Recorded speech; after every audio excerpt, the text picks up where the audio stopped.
옛날 얘기입니다. 어느 시골에 아주 소문난 효자가 있었더랍니다. 모두가 칭찬하고 또 본인도 효자임을 자부하고 또 그 부모님들은 더더욱 우리 아들이 동리에서 소문난 효자라고 늘 자랑을 하고 다니고 그랬더랍니다.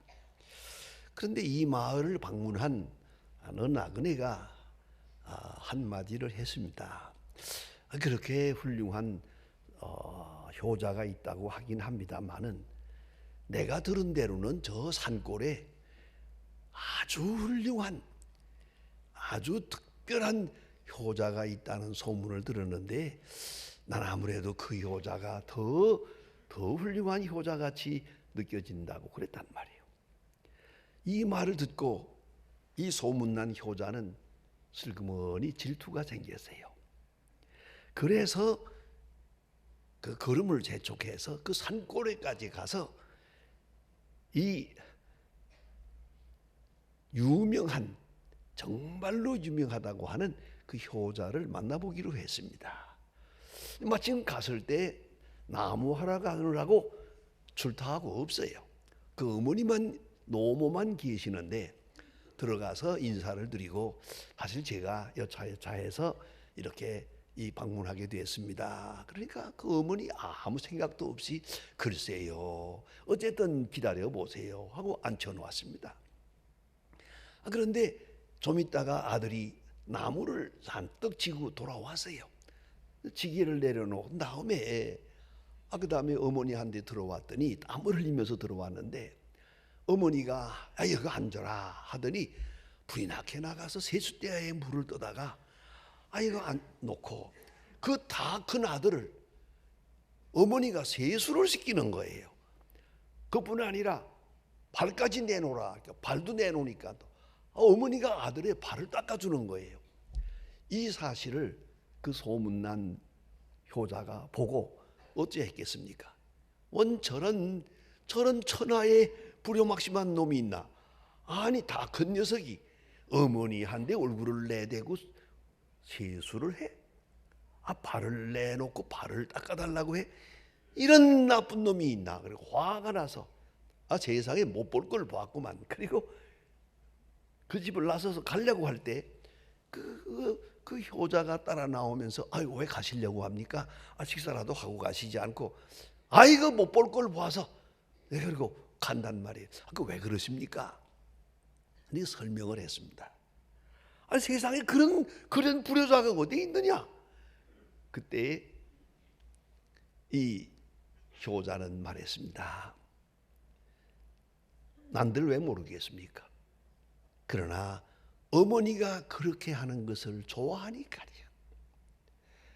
어머니가 나를 어린애처럼 생각하고 지금도 세수를 시켜주고 발을 닦아주는 걸 어머니가 기뻐하시기 때문에 나도 이렇게 하는 겁니다. 이 소문난 효자가 깊이 생각했습니다. 아주 부끄러운 마음으로 집으로 돌아왔다 하는 얘기입니다. 효도가 뭡니까? 내가 어떻게 하면 진짜 효자가 되겠습니까? 문제는 부모님의 마음에 원하는 대로 부모님을 기쁘게 해. 어떤 방법이든지 좋아. 부모님을 기쁘게 하는 것. 이것이 바로 효도가 아니겠습니까? 오늘 와서 많은 사람들의 마음이 이렇게 전부 변화가 아니라 변질이 돼서 사람들의 심정이 전부 다 병들어서 오늘의 진실을 알아보기가 어려운 그런 시대가 되었습니다. 요새 와서 정신과 전문의 박용철 박사님이 감정연습이라고 하는 책을 썼는데 이게 요새 대세입니다. 많은 사람들이 이 정도는 보아야 지성인이다 라고 할 만큼 유행되는 그런 명저가 하나 있습니다. 감정연습. 많은 것을 생각하게 하는 책입니다. 요새 많은 사람들의 감정에 오류가 있고 거기에 병이 있다는 것이죠. 첫째는 흑백 논리입니다. 이것이 아니면 저것이다. 그럴 수는 없죠. 이것도 아니고 저것도 아닐 수도 있죠. 만사를 흑백 논리로 처리하려고 하는데 사람들의 감정에 문제가 있고, 또 하나는 과잉 일반화라고 빼놨습니다. 한두 번 경험하고 다 한 것처럼 생각해요. 세상은 넓어요. 무궁무진해요. 내 경험이라는 게, 내 지식이라는 게 손바닥만 한 건데 내가 어찌 다 안다고 판단할 수 있겠습니까? 그 생각 자체가 잘못된 것이고요. 또는 감정적 추론입니다. 충분한 증거도 없이 느끼는 대로 판단해버려. 기분 나빠, 그러면 끝난 거예요. 마음에 안 들어, 끝난 거예요. 이런 판단이 바로 우리의 큰 병이라는 것이죠. 냉정하지를 못해요. 또 하나는 넘겨짚기입니다. 객관적 근거 없이 다 알았다고 해버려. 아니옵시다. 어찌 그렇게 판단할 수 있겠습니까? 또 하나는 합리화입니다. 자기의 느낌이나 자기의 행동을 항상 정당화하고, 또 하나는 재앙화입니다. 항상 최악의 경우만 생각합니다. 세상에는 좋은 방면으로 생각할 수도 있고 나쁜 방면으로 생각할 수 있는데, 소위 말로 네거티브도 있고 포지티브도 있어요. 그런데 꼭 나쁜 방향으로만 생각하는 사람이 있어요. 그거 감정적으로 큰 병이죠. 그런가 하면 당위적인 기대, 자기가 세운 규칙에 의해서 모든 것을 판단해 버리려고 합니다. 그다음에 또 하나 중요한 문제가 있습니다. 그것은 내 탓입니다. 때로는 나를 탓하면서 영영 벗어나지 못한 부정적 인간이 되는가 하면 또 다른 사람의 탓을 합니다. 이 탓이라는 거, 이게 완전한 게 아니거든요. 때로는 내 탓도 아닙니다. 그런데 내 탓을 탓하는 바로 그 잘못된 감정이 이 세상을 어지럽힌다 하는 그런 이야기입니다. 오늘 본문 성경에는 탈란트 비유가 있는데 유명한 비유 아닙니까? 열처녀 비유와 이것을 대조해서 설명하는 분들이 많습니다. 열처녀 비유는 기다림의 신앙을 말하고, 탈란트 비유에서는 충성된 역군, 일하는 사람의 모습을 말하고 있다. 근데 오늘 본문의 핵심이 뭐냐 하면은 주인의 마음입니다. 주인의 기쁨에 참여하라. 주인의 기쁨, 여기에 문제가 있습니다. 내 기쁨이 아니에요. 주인의 기쁨, 하나님의 마음에 합하는 것, 하나님의 마음의 기쁨, 바로 여기에 초점을 맞추어서 오늘 본문을 이해해야 한다고 생각합니다. 여기 보면은 주인이 소유를 종들에게 맡겼다. 그런데 어떻게 하라는 말도 없어요. 그냥 맡기고 타국에 갔다 돌아왔습니다. 이 말은 자율성을 말합니다. 스스로 알아서 하라는 것이지요. 예? 이렇게 하라 저렇게 하라는 말도 없어요. 그런데 재능대로 맡겼다. 여기 좀 문제가 있습니다. 한 사람에게는 5달란트, 한 사람에게는 2달란트, 한 사람에게는 1달란트. 재능대로, 다른 말로 말하면 감당할 수 있는 능력대로. 능력이 부족한 사람에게 많이 맡겨도 안 되고, 그렇죠? 관리 능력이 없는 사람에게 너무 큰 일을 시켜도 안 되는 거 아니겠습니까? 그래서 재능대로 일을 맡겼다.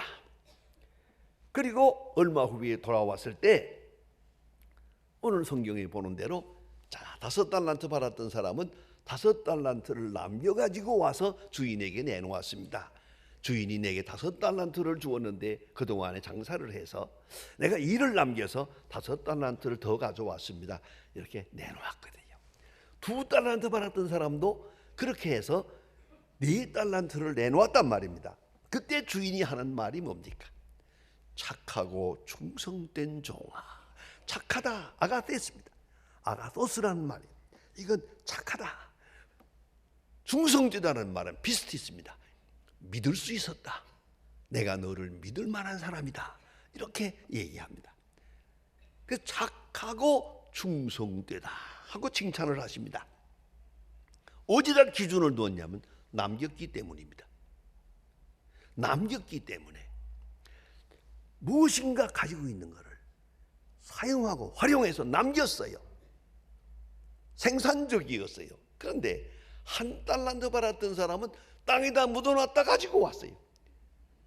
내가 이 주인은 굳은 사람이라 무서운 사람이라고, 내가 실수하면 어떡하나 두려워해서 땅에 묻어놨다 가져왔습니다. 그리고 본전을 내놓았어요. 이거 주인의 것입니다.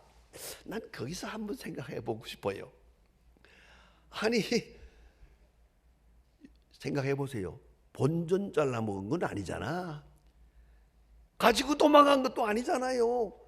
본전은 가지고 왔는데 왜 성경은 말합니다. 악하고 게으른 종이라고 했어요. 게으르다는 말까지는 납득이 가요. 하지만 악하다는 말은 내 마음에 안 들어요. 악하진 않잖아요. 가지고 도망간 거 아니잖아.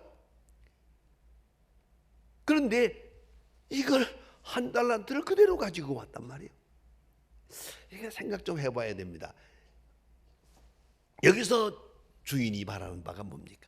착하고 충성된 종이라는 말. 착하다는 말은 주인의 분부를 감사한 마음으로 받아들이라. 한 달란트를 주었던, 두 달란트를 주었던, 다섯 달란트를 주었던 내게 주신 대로 감사하고, 주인이 인정해 준 능력을 감사하고 수용하고 최선을 다했어요. 주인이 내게 얼마를 주었든지 감사하게 받아들이는 마음이 착한 마음이고, 이것을 가지고 최선을 다해서 자기가 해야 될 일을 열심히 했어요. 그게 충성이래요. 착하고 충성, 요 두 마디가 주인의 마음에 기쁨이 되는 거예요. 그래서 어떻습니까? 착한 사람 만나면 기뻐요. 충성된 사람 만나면 행복해요. 그래서 착하고 충성되다, 내 마음이 기쁘다, 주인의 기쁨에 참여하라, 내가 기쁘니 너희도 기뻐하라. 그렇습니다. 주인을 기쁘게 하고야 우리가 기뻐할 수 있죠. 주인의 마음에 들어야 우리가 행복할 수 있는 거 아니겠습니까? 하나님의 마음에 들어야죠. 하나님 말씀하시기를 착하고 충성된 종이라고. 우리에게 얼마가 주어졌든지 간에 가진 것 가지고 충성을 다할 것이요, 진실을 다할 것이요, 열심히 일할 것이요. 저는 그런 생각을 해요. 요 한 달란트 받았던 사람이 말이에요, 가서 나가서 한 달란트 가지고 장사하다가 홀랑 날렸다고 생각합시다. 그리고 빈손으로 와서 주인이여, 다른 사람에게 5달란트 줄 때, 또 2달란트 줄 때 내게 1달란트 준 거 보면 내가 본래 주인 보기에도 시원치 않은 사람이었던 것 같은데 사실로 그러해서 요거 홀랑 날렸습니다. 주인이여 대단히 죄송합니다 했다면 주인이 뭐라고 했을까? 전 생각해 봅니다. 1달란트 또 주었을 거예요. Try again, 한 번 더 해보라고 말이야. 그러나 이 사람은 해보지도 않고 땅에다 묻어놓았다가 가지고 와서 당신은 굳은 사람이요, 나는 당신을 무서워하고 있습니다. 이거 손해보면 큰일 나니까. 여러분 아시는 대로 모든 일에 모험이 없는 일이 어디 있습니까? 모든 수고에는 모험이 있어요. 그렇지 않습니까? 이걸 잊지 말아야 합니다. 여러분 다 보셨겠지만은 우리가 어떤 일이 있어도 우리의 마음은 상당한 신념을 가지고 임해야 됩니다. 어젯밤에 재미있는 걸 보아서 여러분도 다 보셨을 것 같아요. 무자식 상팔자. 거기 보니까 결혼하지 않는 아이가 있어서 무서워서 못하겠다. 결혼을 어떻게 하느냐? 그러면 죽을까봐 어떻게 사느냐? 저걸 해보고 볼 거 아니냐? 해보고 그렇게 모험을 하라고 아주 설명하더만요. 그 말 들어요. 세상에 다 생각하고 어떻게 결혼해요? 내가 나도 못 믿는데 어느 놈을 믿어? 이거 엄청난 모험입니다, 사실은요. 예? 결혼 자체가 굉장한 모험이에요. 그렇습니다. 이 한 달란트 받았던 사람 발발발발 떨면서 땅에다 묻어놨다 가져와세요. 주인은 가차없이 책망하십니다. 악하고 게으른 종이라고요. 여러분, 착하고 충성된 종, 내게 얼마를 주었든지 받은 대로 감사하고 그것을 가지고 충성을 다할 것이요. 진실과 충성을 다할 때 하나님은 기뻐하십니다. 그래서 이렇게 말씀하시기를 주인의 기쁨에 참여하라. 내가 착하니 기쁘고 내가 충성되니 내가 기쁘다. 주인이 말합니다. 내 기쁨에 참여하라. 그 다음에 또 그 다음 말씀이 중요해요. 작은 일에 충성했기 때문에 큰 일을 맡기리라. 이 주인은 사실은 돈에 대해서는 별로 관심이 없어요. 어떤 의미에서 이 자체도 테스팅 케이스예요. 이렇게 한번 맡겨보고 잘하면 더 많은 것을 줄 마음이에요. 더 많은 축복을 주려고 딱 준비해 놓고 지금 이 사람들을 시험한 것이라고요. 5달란트 주어보고 2달란트 주어보고 1달란트 주어보았어요. 이걸 가지고 어떻게 하느냐에 따라서 주인은 주인의 기쁨에 참여하라. 또 그 다음 말씀은 더 큰 것으로 맡기리라. 더 큰 것으로. 나 이게 마음에 들어요. 더 큰 것으로. 더 큰 것을 맡기기 위해서 이거는 실험한 것이에요. 테스팅 케이스였다고요. 여러분, 오늘도 그렇습니다. 이건 계속되는 것입니다. 작은 일에 충성하면 더 큰 일을 맡기고, 하나에 충성하면 둘을 맡기고, 둘에 충성하면 열을 맡기시는 것입니다. 반대로 하나를 맡겼는데 충성하지 않았어요. 오늘 성경에서 보지 않았습니까? 빼앗으라 그랬어요. 빼앗어 그리고 10달란트 가진 자에게 주라. 그리고 성경은 말합니다. 있는 자에게 더 주고 없는 자는 그 있는 것까지 빼앗기리라. 주님이 원하시는 바가 뭡니까? 물량적인 것이 아니에요. 충성이에요. 착하고 충성되게, 착하고 충성되게 주인을 믿어 하나님의 능력을 믿고 최선을 다해 충성을 할 때 착하고 충성된 종아, 더 큰 것으로 주리라. 더 큰 것으로 맡기리라. 그게 너무 마음에 들어요. 여러분, 기쁨이라는 것이 여러 가지가 있습니다. 소유에 있고 지식에 있고 선행에도 있겠지만 가장 중요한 것은 내 기쁨은 다른 사람을 기쁘게 하고 그가 기뻐할 때 내가 기뻐할 수 있는 겁니다. 기쁨은 더불어 누리는 것이로시다. 나 혼자 이기적인 기쁨이라는 없습니다. 참 기쁨은 주인을 기쁘게 하고 주인이 기뻐할 때 기뻐하고 부모님을 기쁘게 하고 부모님이 기쁘게 할 때 내가 기쁘고 아이들을 기쁘게 하고 아이들이 좋아할 때 우리가 기뻐하는 거 아닙니까? 기쁨은 이렇게 더불어 이루어지는 것인데 주인의 기쁨, 즉 하나님의 기쁨, 하나님을 기쁘시게 하고 그렇습니다. 내 양심이 기뻐할 때 내가 기뻐할 수 있는 것이고요. 나의 착한 충성으로 인해서 주인이 기쁘게 할 때 주인을 기쁨에 참여하라. 더 큰 것으로 맡기리라. 이건 보너스입니다. 더 큰 것으로 맡기리라.